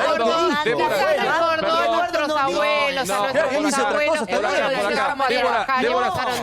Débora se ríe. ¿Por qué? Están hablando de esclavos, Me ¿no? río porque ella dice, lo dijo Susanesco y él le era textual. Yo lo que creo sinceramente es que por supuesto que es mucho más indigno cartonear en los grandes centros urbanos, pero hay una realidad del interior de nuestro país que no tiene infraestructura. Correcto. Tenemos provincias pobres. Entonces una persona o una familia que puede conseguir trabajo en el campo, ¿sabe qué pasa? Si le pasa algo y tiene un problema de salud uno de sus hijos, no tiene un hospital donde los atiendan. Perdón, no tiene un hospital donde los atiendan, no tiene una escuela donde puedan obtener buena educación. La señora y el señor. No hay agua, no hay camino. Por eso la infraestructura. No hay infraestructura. Un segundito, no la mencioné, diputada, espérame un segundito, por favor. ¿Cómo es? Hay que crear condiciones de infraestructura y promociones industriales a donde valga la pena invertir y agregar valor en los territorios. San Luis, para contener, San Luis es un ejemplo y es verdad. Te invita a ir a vivir. Son todos empleados públicos. No, tiene un polo industrial increíble, hace mucho que no vas tal vez. Perdón, se desarrolla. Ahora sí, soluciones. ¿Cómo lo solucionamos? Porque cada uno está criticando el otro territorio. Son políticas públicas y políticas de Estado. Es decir, si vamos a hablar como bien, ayer estuvo este programa muy interesante, esto tiene que ver con... Es cuando recibimos a los venezolanos, y el año pasado, directamente preguntábamos cuál era la profesión que tenía y se mandaba a la provincia o a la región que se necesitaba. Muchos universitarios. Muchísimos. Entonces, si vos seguís esas políticas públicas y esas personas no te cuestionan tema de salud, tema de esto, porque se invirtió mucho en infraestructura, Pablo, en estos 4 años. A ver, la señora, primero la dama y después usted. Puede ser. Les garantizo el orden, Claudia. Digo, los grandes problemas que tiene un país, que tiene nuestro país, se solucionan con estrategia. No se pueden solucionar a los tumbos. Y mucho menos se le puede pedir a la gente que agarre una mochila y se traslade del lugar. Porque en realidad la gente, y en esto muchas veces endiosamos al mercado y hablamos de libertades y de intereses, y la verdad es que acá rigen las reglas del mercado. La gente va al lugar que le garantiza ciertas cuestiones. Viene acá, claro. ¿No? La gente tiene un reflejo de ir a donde va a sobrevivir, con un trabajo, con infraestructura, con educación, con salud. Entonces, por supuesto que hay que repensar la Argentina, que tenemos que repensar la distribución, la demografía, que tenemos que poder pensar de estos problemas, que tenemos que pensar el problema del trabajo. Del trabajo en un país que ha perdido el salario, 8% en el salario formal el último año y 13% en el informal. Pero lo podemos pensar porque confundida o no. Pero hay que pensarlo en una mesa, hay que pensarlo con diálogo, hay que pensarlo con el campo, hay que pensarlo con Pero acá muchos dicen que Eduardo dice en otro plano lo que dice Susana. Como lo dice Susana, lo dice Punta del Este, entonces la descalificamos de entrada y no puede opinar. No es descalificar. Susana propone soluciones facilistas y simplistas y recurre a lugares comunes para cuestiones profundamente complejas. Este es un país macrocefálico. Pero no es especialista, No, pero por eso, como no es especialista, no debería opinar. Entonces tampoco debería terminar, por favor. Déjame terminar. Un segundito. Estas son cuestiones profundamente complejas. Y lo que está ampliamente comprobado en el mundo, lo que cambia radicalmente el valor de un trabajo es el impacto tecnológico que tiene un salario. Si no hay industria, no tenés país. O tenés un país pobre. ¿Y dónde están las industrias? ¿En la capital federal? ¿En la ciudad autónoma de Buenos Aires? Entonces estás diciendo lo mismo. La industria la podés también tener en el interior. Lo que estoy diciendo es mandar a la gente al campo también es reprimarizar la economía. Porque ¿sabés qué pasa? ¿Sabés dónde está? Si vos haces un censo en todas las villas de emergencia, vos tenés correntinos, formoseños, santiagueños. Andá a Rosario, el señor es muy cerquita. ¿Cuál es la primer parada que hay antes de llegar a Buenos Aires? ¿De dónde son? De Corrientes, de Chaco, de Tucumán, de los lugares que estamos, que no hay donde Susana los quiere mandar de vuelta. El problema es que si vos no planificás un poco la economía, no trabajás en serio en políticas de largo plazo. ¿Dónde mandás a la gente? Igual, Pablo, ¿qué haces? No, pero digo no mandar. Tenés que crear trabajo con valor agregado. Pero perdón, discúlpenme, ordenarlo. Perdón, traer gente a vivir en villas. Perdón, traer gente a vivir en villas. Pero no la trae nadie. Perdón. Las migraciones internas se producen por problemas económicos. Obvio. La gente va al lugar que le conviene. Aunque a la larga termine pagando un precio altísimo. En los últimos perdón, está hablando el señor, chicos, está hablando el señor. Gracias, Pablo, son muy... Por favor. La gente va a donde le conviene, a la larga le puede ir muy mal, pero hace eso, las migraciones internas no se dan porque les dicen, los traen o los llevan. Sí, querido, de la misma manera, no los vas a mandar al campo, generando un trabajo que no existe en este momento. No hay capacidad y no hay infraestructura. Vienen acá porque hay hospitales, porque hay más seguridad, hay educación, hay posibilidades de laburo. Pablo, esas posibilidades de laburo son muy malas. Lo último, cortito, los económicos. No hay que pensar mucho, hay que explicar lo que se está haciendo bien. Pablo. En muchos lugares de nuestro país hacen la cosa muy bien. Te voy a dar 3 ejemplos. En el caso de Esperanza, que es Santa Fe, que es un lugar donde se produce muebles, está el ITEC, que es un lugar instituto de oficios donde se explica tornería, metalmecánica, metalúrgica. Y esos chicos tienen posición escalable. Nacen de oficio y después se convierten en profesionales. Bueno. Otro caso es Sunchales, con el CITES, Rafaela. Hay muchos lugares en el país. Los piletones de cría de pescado, de chancho de río, de pacú, en Corrientes. También. Hay un montón de lugares. Chicos, son escalables todas. Lo último, Guido. No, pedía soluciones. Sí, soluciones. Yo creo que de ninguna manera la Argentina se puede desarrollar. Estamos todos de acuerdo que necesitamos el desarrollo del país para poder tener más trabajo. De ninguna manera la Argentina se puede desarrollar económica ni industrialmente mientras esté sometida al pago de la deuda externa. Es otro problema que no estuvo acá metido y que tiene que estar presente. En cualquier momento. Ya nos metemos en el debate de la semana. El escándalo de Uruguay. Atención, hay noticias de último momento, nuevas declaraciones después de 1000 argumentos. ¿Qué fue lo que realmente pasó? Y todas las situaciones que la Argentina, no solamente en Uruguay, se plantean con el abuso de los animales. No pica, viste nada. Y atención, último momento, el escándalo de Uruguay. Señora Débora Plager. Bueno, el Pacha Cantón, el empresario, reconoce por primera vez que él fue el que arrojó el cordero en la propiedad de Álvarez Castillo. Y no solo eso, da detalles. Dice exactamente que el jueves 9 de enero él arrojó en la pileta un cordero criado por mí, dice, en uno de mis campos. Él cría corderos, esto lo habíamos anticipado, ahora lo reconoce y lo confirma. El cordero es de su propiedad, de uno de los campos en donde él tiene el criadero, que él tomó el helicóptero Robinson 44 en compañía del piloto Carlos Chopocano, a quien trató de deslindar de ningún tipo de responsabilidad porque dijo que estaba ajeno a la situación. Contó, y esto es muy importante porque acá da cuenta de que Álvarez Castillo mintió, que la familia Álvarez Castillo dijo en esta declaración ante la justicia uruguaya, estaba al tanto de la idea del sobrevuelo sobre su propiedad y de que iba a arrojar el animal sobre la piscina. Y acá malas noticias para muchos activistas porque la fiscal uruguaya, Dean, dijo que esto no constituye delito porque no está tipificado como tal, siempre y cuando no haya el objeto que se arroje, digamos, no dañe o destruya ninguna propiedad. Salvo, bueno, lo que es el código aeronáutico, que sí ha infringido ciertas normas del código, pero en ningún lado, estoy leyendo por lo menos porque el animal no estaba vivo. De la fiscal, en ningún lado se habla ni de maltrato. La violencia simbólica es terrible, pero eso no constituye un delito. Bueno, la señora Lara Bernasconi dijo que está amenazadísima. O sea que vive bajo una situación de... Hoy una empresa muy importante le quitó a Álvarez Castillo el sponsor. El oficio. Y acusa directamente a los veganos. Está Tiziano acá. ¿Cómo estás, Tiziano? Buenas noches, muy bien. ¿Y vos? Un gusto saludarte. ¿Cómo estás? Todo Compartimos el informe y nos metemos por la señora Bernasconi. Dale. Los acusa a ustedes de tenerla amenazada. Vamos. Pablo.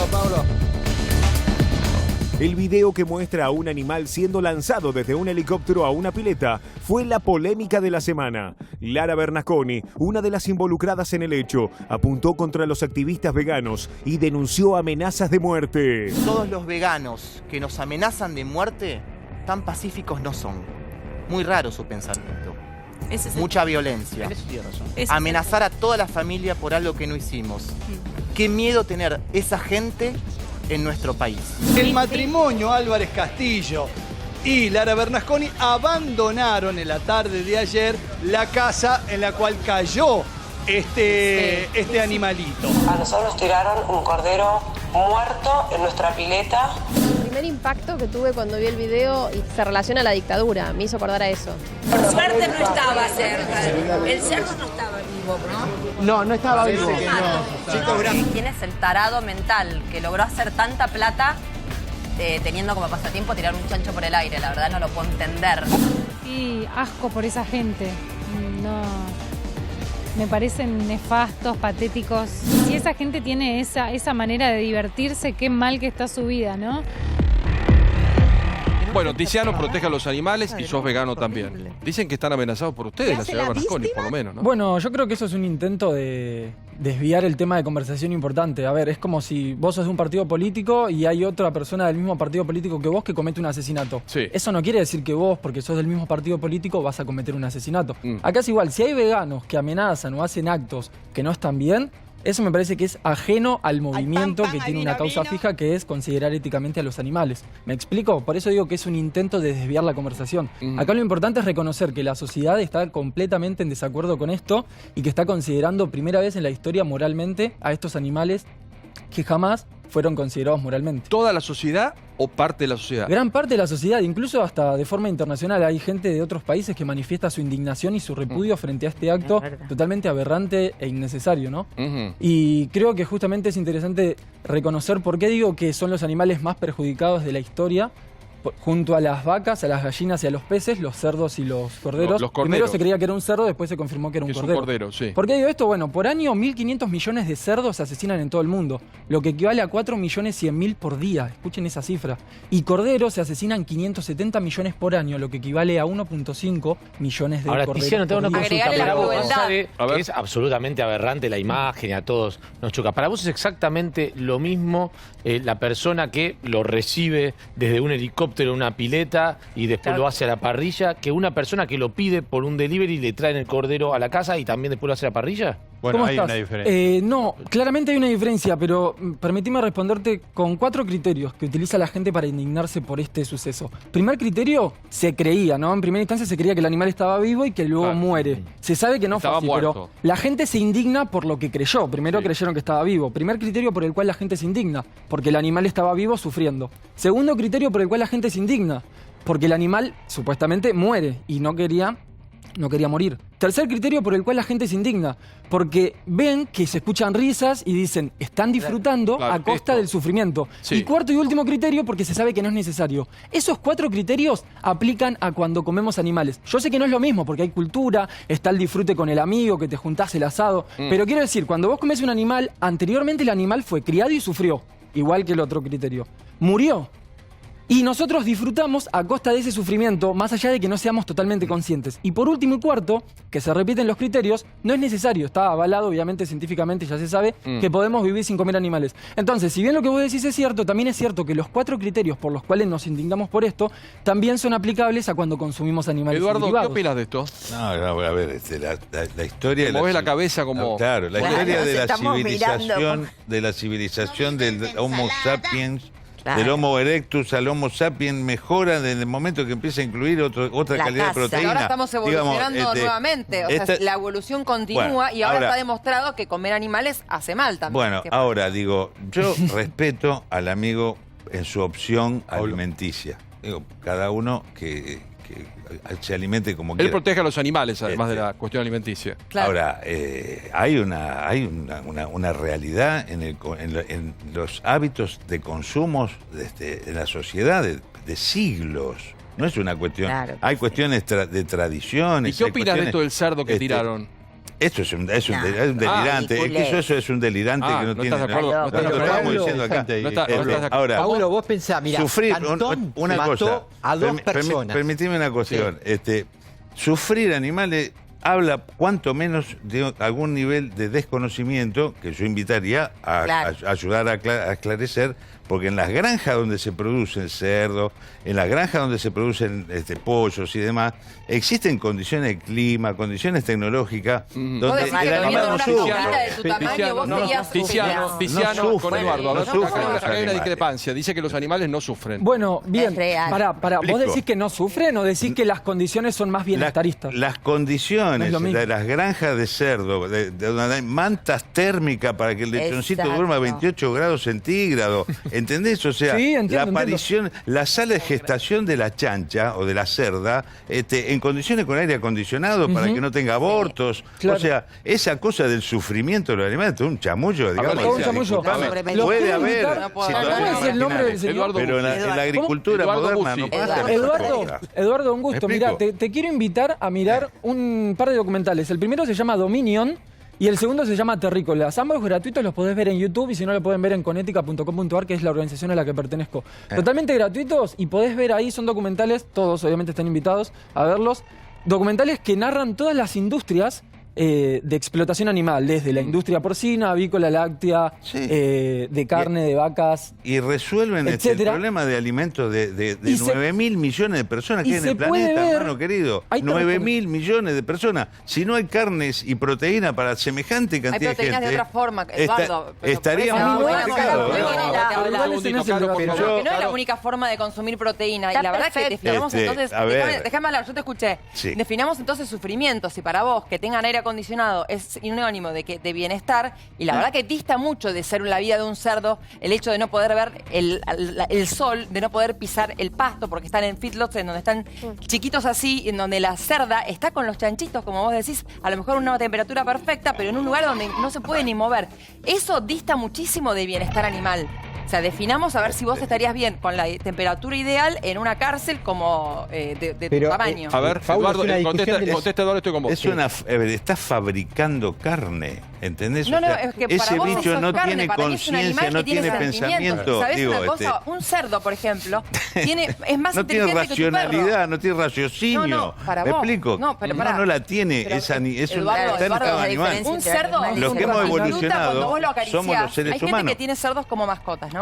Un cerdo disfruta cuando vos lo acariciás y un cerdo sufre cuando vos lo golpeás o cuando vos lo haces vivir en condiciones. Un cerdo es más inteligente que tu perro y que mi perro. Está comprobado científicamente. Es que es un debate de estos tiempos. Es un debate tremendo de estos tiempos. Mira, hay un estudio hecho en Francia.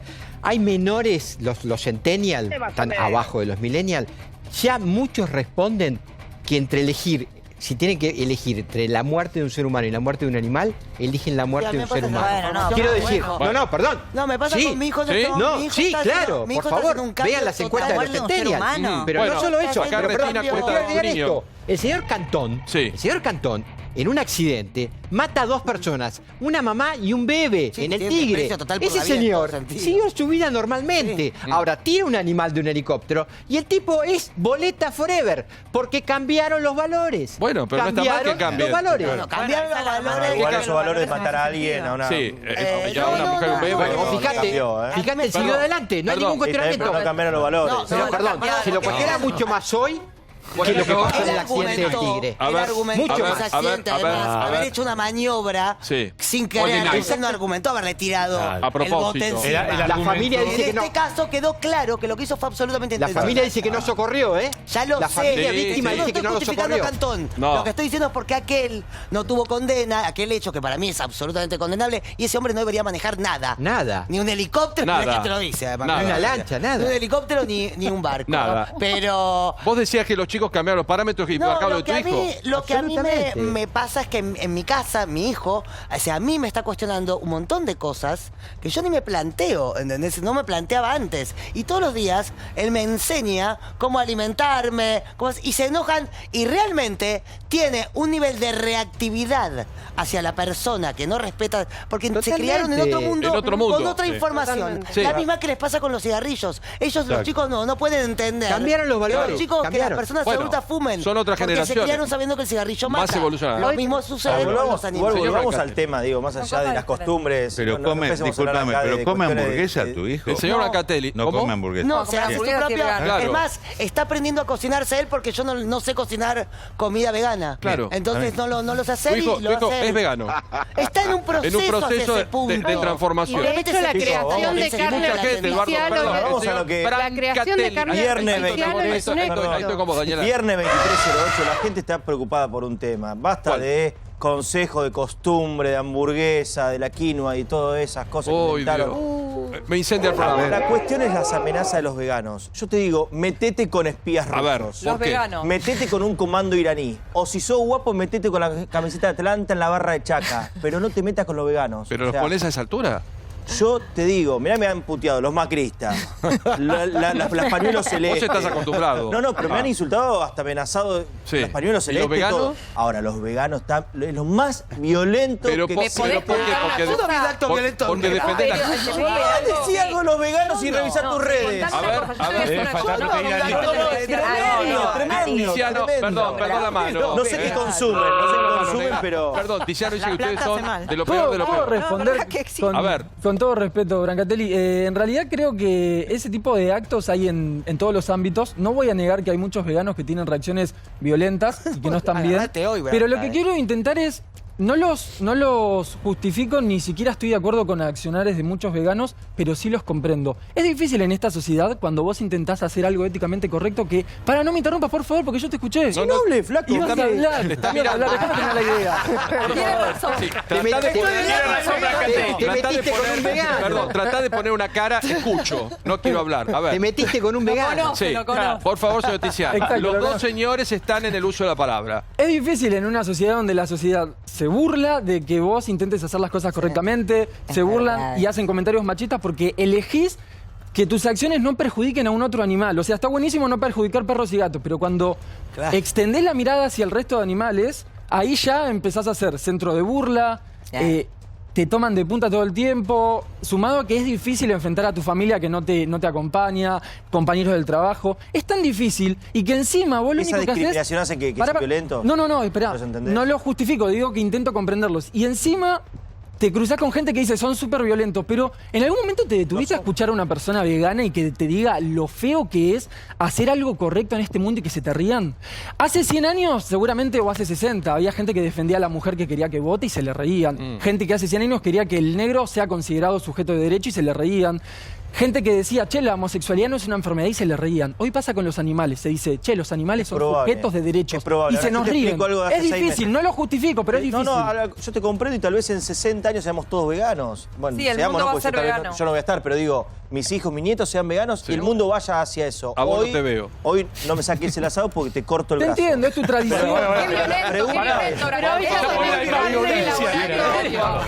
Yo estoy por morder el hueso. ¿Me sacás el asado? Te clavo el tenedor acá arriba. Pero este es parrillero. ¿Quién es el violento? Qué buena pregunta que hizo Carlos. ¿Quién es el violento? Los señores, por favor. Tiziano, tengo un nene de 4 años. Sí. Yo no voy a la rural en el momento de la exposición de las vacas, pero mis suegros van. En julio, este año. En julio. Fueron con mi hijo de 3 años y cuando salieron de la rural, que está la marcha de los veganos, armaron tipo, como decimos nosotros, un puente chino, un puente a un lado, y lo insultaban y le gritaban asesino a un nene de 3 años y a mi suegro, que son encima... Vi videos. Pero por estar en la rural. Esa violencia, por estar en la rural. Digo, un nene de 3 años volvió llorando, pidiendo por la madre y por el padre, un momento que, te juro, me dan ganas de ir a mí a la rural a enfrentarse a lo a mí. Digo, igual estamos en un país donde no se puede ir de visita a una cancha de fútbol. A ver, podemos ver un punto de encuentro entre ustedes dos. Vos valoro mucho cómo opina, pero digo, el extremismo de querer imponer. Que él opine así, está perfecto. Cuando te quieren imponer y obligar a algo, lo que molesta. Tiziano, ¿son impositivos ustedes? Sí. Yo no, pero es que el problema es que ustedes están intentando generalizar frente a experiencias personales. Hay muchos veganos que aplican a lo que vos decís, pero también hay otros como yo que no hacen eso. Y conozco un montón de veganos que no hacen eso. Por eso no generalizo. Por esto te digo, decir que eso es veganismo, en realidad está el veganismo como movimiento y los veganos que construyen el movimiento. Yo te invito a que te centres en el movimiento, en las ideas, y no en quién es la... Pero digo que insistís demasiado para que te sigan y si no te obligan es como que sos demasiado... Bueno, pero te hago una pregunta, pero también, perdón, no hay una imposición del que come carne. Diego, no hay una imposición también del que come... Te juro que cuando un candidato a presidente vegano prefiero votarlo Macri, o sea, es una cosa... No. Que nunca... un candidato vegano... Mirá que se llega a ser un vegano... Para tanto no, para también. Claudia, hablar con todos para que ninguno se le ocurra ser vegano, porque pasa un papelón. Pero hago una pregunta, ¿el carnívoro o el parrillero también no quiere imponer cuando vamos a un asado y una persona dice yo no como carne? No tratan de imponerle come carne, no come carne. Yo lo que digo es que el debate en la Argentina tiene unos niveles de intensidad y de dramatismo, Claudia, que a mí te juro que me asusta. Yo digo, y las redes ni hablar, ¿no? Entonces, claro, después todo parece los veganos, son amenazan el otro, esto. Digo, porque en realidad bueno, la señora Bernasconi no le estoy diciendo, digo, lo que le digo pero la señora Bernasconi, lo que digo es que la intensidad, que lo que hay que hacer me parece bajar la intensidad de los debates, sobre todo en las redes donde todo el mundo amenaza, critica, tiene unas reacciones de medidas totales. Totales. A ver, la señora Bernasconi de algo que es totalmente horrible y desechable, pero muy común en las redes, que es que te insulten, básicamente. Pero además ella no solo no habla de su mentira, fue la persona que convocó a los amigos al asado a comer ese cordero. Hoy salieron a decir que el cordero no lo habían comido. Digo, gente que desde el primer minuto mintió en todas sus declaraciones. Y le preocupan 3 o 4 amenazas en un posteo. No, pero además, Paulo, yo te digo una cosa. En la cara. Más allá de que estoy en contra, por supuesto, de toda situación violenta, de toda amenaza, no estoy de acuerdo, no lo hago. Ahora, la verdad que no conozco ninguna que se haya hecho realidad. En cambio, sí conozco al revés. Por ejemplo, a aquellas personas que defendían a los galgos y estaban en contra de las carreras de galgos, las atacaron, les quemaron las casas, algunas mujeres las golpearon brutalmente. No conozco a nadie que diga, más allá de una amenaza en la que estoy en desacuerdo absolutamente, en redes sociales, que un idiota, un cobarde desde una red social amenace, no hay nada real. Eduardo, ¿qué hacemos con todo esto? Porque hay también mucha idea de imponer cosas. Está lo de los galgos, está todo ese tipo de historias. Los caballos en Córdoba ahora. Sí, pero eso, ¿sabes lo que pasa con lo de Jesús María y todo? Es cultura, hermano. Eso es cultura. Bueno, son cambios culturales como pasa con la cuestión de género. También en temas de género, también en temas de género hay un cambio cultural. Chicas, por favor. Esto es un accidente. El señor dice que es cultura. Es un accidente. Están ustedes dos en uso de la palabra. Para mí es crueldad y es cavernícola, lo dije el otro día, es totalmente cavernícola. Yo entiendo que antes se hacían determinadas cosas, pero evolucionamos y la evolución hace que también nos demos cuenta... ¿Vos usás carteras de cuero, Caro? Pará, no, pero no usás cartera de cuero, pero no importa. zapatos de cuero tampoco. Ay, Dios mío. La evolución hace que vos te des cuenta que las cosas pueden cambiar y puedas empezar a generar ciertos cambios. Vegano, yo no soy vegana, por ejemplo, yo soy vegetariana, todavía no logro ser vegana, me encantaría y pienso como él, vos que nada, más estoy que en nada, ese camino. Un respeto a los animales, en el caso. La mitad de los rodeos. No, empatizar con el dolor y con lo que siente otro ser vivo. Bueno, necesito un minuto a Tiziano con Eduardo. Tiziano, quiero que me digas, el señor dice que lo de Córdoba, donde yo sostengo que también hay un maltrato a los caballos desmesurado, es cultural. Una actividad cultural. Claro que es una actividad cultural. Tiene que ver con nuestras raíces. En la Argentina hay habitantes aborígenes y hay una sustitución del gaucho. Desde el gaucho hasta acá. Desde el gaucho hasta acá. Hay un proceso cultural. También los gladiadores en España se cerraron las plazas de toros. El tema de los mismos. El tema de los caballos. Por favor, están los señores. El circo romano también es un ¿Qué es? ¿Es un hecho cultural? No es lo mismo el circo romano que tomar un caballo. Está hablando. ¿Puedo hablar, señor? Sí. Eduardo, muchas gracias. Tiziano, lo que me gustaría responder es, porque por ahí dijeron que hay que bajarle al debate, no sé el nombre de la señora, pero Claudia. lo que yo creo que en realidad lo que hay que... Flaco, nada, no conoces nada de la realidad. Sos vegano y no estás informado. Bueno, porque acá ¿Quiénes son cada uno de nuestra sociedad? Sí, y vos no sabés nada de veganismo. No conoce a Claudia, no conoce a Eduardo, no conoce a nadie. Es que los veganos no pueden mirar televisión. Pablo, Perdón. Se supone que soy un invitado, estaría bueno que me trates como invitado y que me des un poco más de espacio. Porque vos trabajás acá y yo soy invitado. No te trataba mal. No, pero es una falta de respeto que interrumpas. Las 3 veces que vine me interrumpiste. Sos el único que me interrumpe. No lo hagas más, por pido favor. disculpas, habla, dale. Las acepto. No, y que aparte te gastas. Vamos al tema del caballo. Se recontrapudre acá, ¿eh? Esto es por si alguien se pone violento. No fui yo, ¿eh? No fui yo. No fue Brancategui. Bueno, perdimos una cosa. Perdón, volvemos al tema. Una nuca verde. Volvemos al tema del caballo mientras compañera está habla muy serio. Es un hecho cultural y para Córdoba es un deporte. Y Eduardo dice, hay normas o hay tradiciones que hay que respetar. Tradiciones, culturas, costumbres. Claro. Lo que yo creo es que tenemos que trabajar un poco más en valores de educación, porque no hace falta hablar de que falta educación cuando vas a un lugar humilde. Podés estar vestido de traje, tener 60 años y trabajar en la tele y no saber la definición de ética, de antropocentrismo, de especismo, de sintiencia, de estímulos. Y si no sabés nada de eso, jamás vas a poder comprender por qué una jineteada no es ética o por qué comer animales no es ético. Entonces, la educación es clave para poder comprender estas cosas. Vos, como le digo, podés estar vestido de traje y aparentar un montón de cosas y hablar y tener 60 años y toda la experiencia, pero si vos no tenés valores de educación mínimos, pero vos qué harías con la jineteada, las sacás, las prohibís. Es que por supuesto, porque una tradición no es un argumento suficiente para justificar un acto ético. Bueno, por Eduardo, ejemplo, le sacan las jineteadas. El racismo Pero ¿por qué nos vamos a los extremos? Es una Mi visión pregunta sesgada. ¿no puede haber respeto a los que queremos comer carne y respetar a los que no quieren ¿Usted comer respetaría carne? a una persona que es racista? ¿Una persona que es homofóbica? ¿Una persona que es machista? No, pero vos no me estás hablando de eso, me estás hablando le estoy de la preguntando comida. si respetaría a esa persona. Yo respeto las cuestiones que tienen que ver en lo alimentario. Ahora, lo que vos decís racismo te está yendo al otro extremo y estás mezclando No me estoy conceptos yendo. éticos. Fue una ahí. pregunta, ¿respetás a una persona racista, sí o no? No, obviamente No, que no estoy a ¿sabés favor por qué no? de una persona racista. ¿Sabés por qué no respetás a alguien racista? Porque el racista no respeta a la persona que está siendo discriminada. Pero yo, entonces el respeto se gana. No, pero sí el respeto se gana. que vos seas una persona Yo te vegana, agradezco. pero vos tenés que respetar que yo quiera comer carne. Pero Pablo, si yo no hago nada para que vos Pero te no quiero lo hagas. decir que Argentina tenemos en estas cuestiones Mira, enraizadas estas cuestiones que él habla. Al permítame. caballo no se lo ¿Saben qué lastima día cuando soy, se hace Pablo? esa Y en broma. África se le apunta el clítoris a las mujeres. Sin embargo, eso es una tradición. Hijo. Bueno, Quiero comprar café y agarrarme la Pero no es copa. un Dame la extremo, copa. es una Chicos, analogía. Señora, ¿ven a lo que me refiero con falta de educación? Le van a poner No, una protección vos al te jinete. vas a los extremos. Perdón.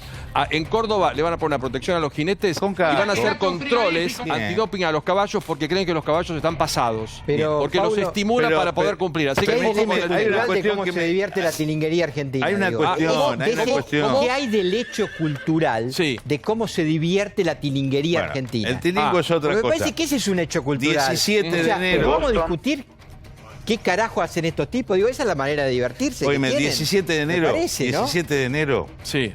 De hace 200 años, historia. arrancaba un tal José de San Martín Claro. con 4.000 soldados y Es 4.000 historia. caballos, Pero maltratando infamemente a esos Pero- pobres pero no es animales una jineteada para cruzar de la la cordillera de los cordillera, Andes O sea, el y señor liberar pretende que vivamos en esa época. Chicos, yo les voy dando. Perdón, Entonces, el maltrato viene de... A ver, el Sí, te maltrato juro que entonces los tiene su animales origen maltratan. fundacional en San Martín, que usó caballos para cruzar los y Andes. no evolucionamos. Digo, dejémonos de Perdón, pavadas. nada. Chicos, estamos haciendo el programa acá. Por favor. ¿Qué haya pasado con San Martín? ¿Qué significa? ¿Que hay que seguir en eso? A ver, nuestra historia como país viene de ahí, muchachos. Después tuvimos que ver con el desarrollo ganadero y después siguieron distintos procesos. La agricultura de la pampa gringa, ¿sabés con qué se hizo? Con caballos. ¿Sabés qué hacía mi viejo?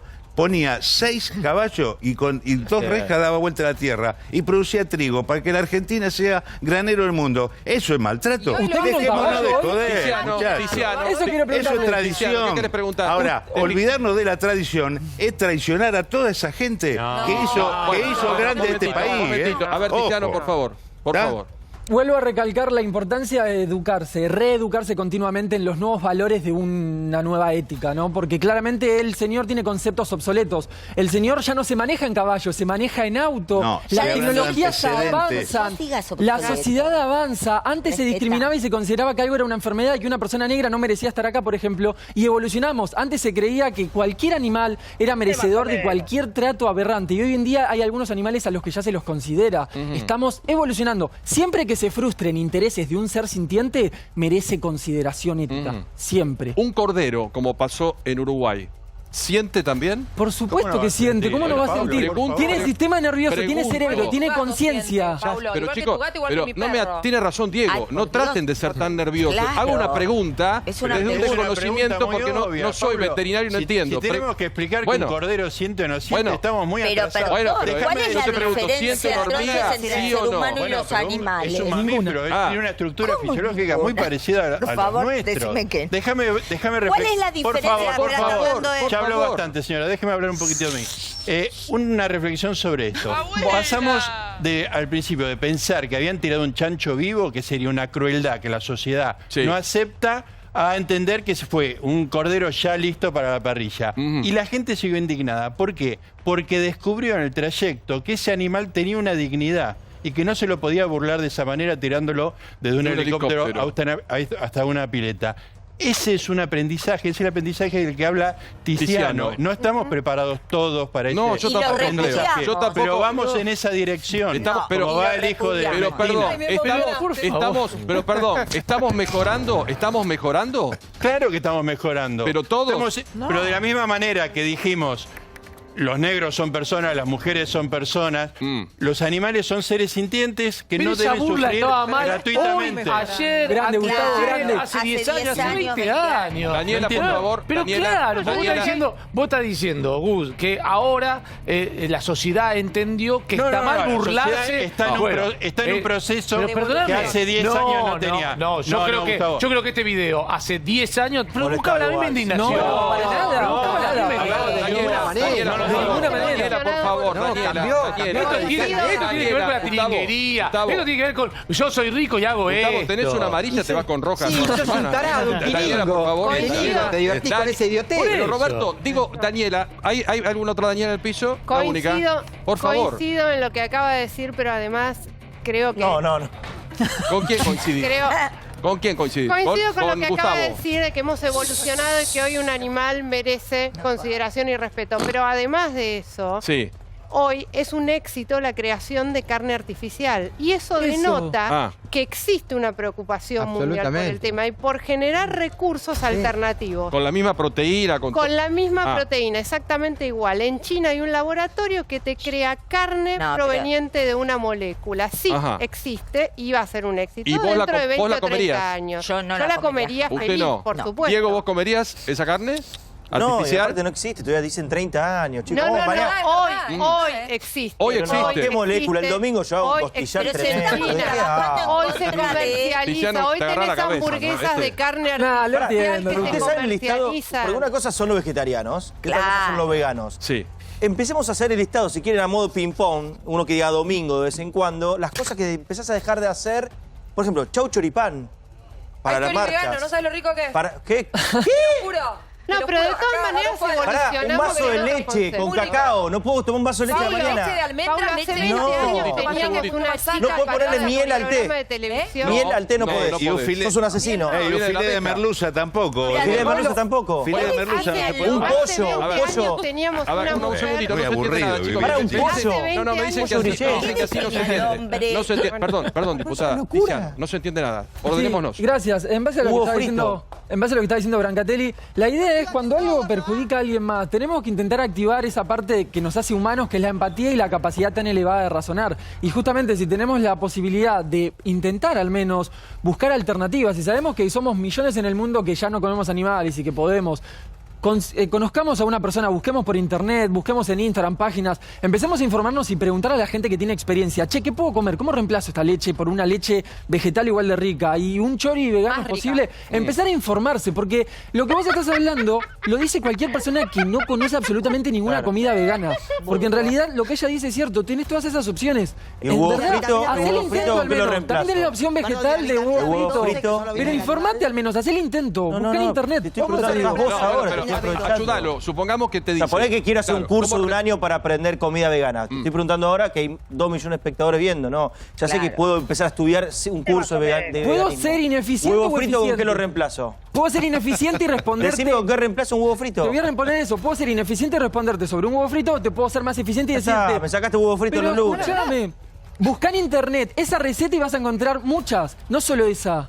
Busca en Instagram, en Facebook. Vos también no me haces ningún esfuerzo para probar con la parrilla. Eso es una parrilla caminante.